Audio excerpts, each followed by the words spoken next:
processo de melhoramento de soja, só para dar um pouquinho de contexto, ele é mais ou menos assim, que nem, por exemplo, quando você vai fazer uma raça nova de cachorro, porque tem uns cachorrinhos aqui, inclusive, né? Quando você vai fazer uma raça nova de cachorro, como é que funciona? Você vai cruzando e essas características vão perdurando ao longo do que vai surgindo uma nova população, né? É engraçado que é o mesmo princípio usado da estatística e o mesmo princípio utilizado para a parte de machine learning também, só que feito na vida real, né? Então você vai cruzando diferentes características de soja. Então você tem um objetivo a ser atingido. No caso dos cachorrinhos, você tem objetivos de características físicas que você quer chegar nessa característica. E no caso da soja, existe também, às vezes, uma folhagem um pouco mais alta ou mais baixa para evitar acamamento, que a gente fala, né, que é a soja cair, por exemplo. Existe a parte de resistência à doença de soja, então tem muita doença, tipo nematóide de cisto, olho de rã, várias doenças que podem acontecer tanto na folha quanto na raiz da soja, que você não quer que isso perdure, você quer que aquela soja tenha uma resistência a esse tipo de doença. Então vai se fazendo esses cruzamentos, leva mais ou menos 8 anos para você ter uma nova variedade de soja, chama variedade, né? Essa semente. E, cara, é engraçado que é um universo todo novo, assim, você vai conhecendo, né? Eu nunca tinha tido contato com isso, caí, porque eu fui pela parte da tecnologia, que eu acabei parando lá dentro, mas é engraçado que você conhece e vê que se abre todo mundo, assim, você não tinha ideia de que aquilo existia.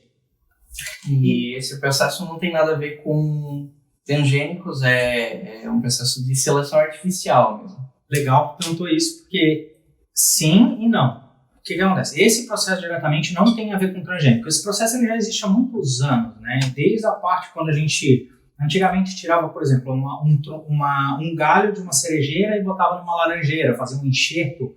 Isso é uma forma de estar manipulando a planta, né? E como ela faz. Então, você consegue fazer enxerto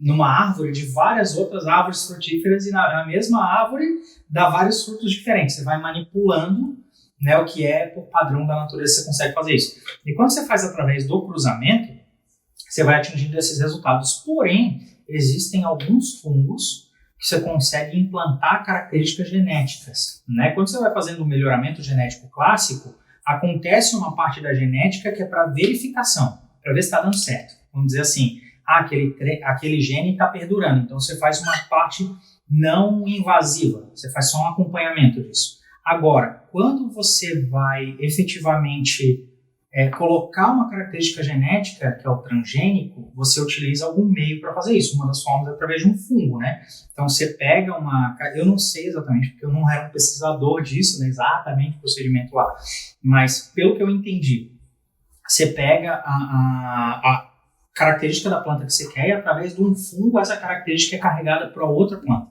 E aí depois você vai cruzando e isso perdura, entendeu? Você vai multiplicando essa planta e já tem essa característica. Então é uma indução um pouquinho mais forçada desses genes.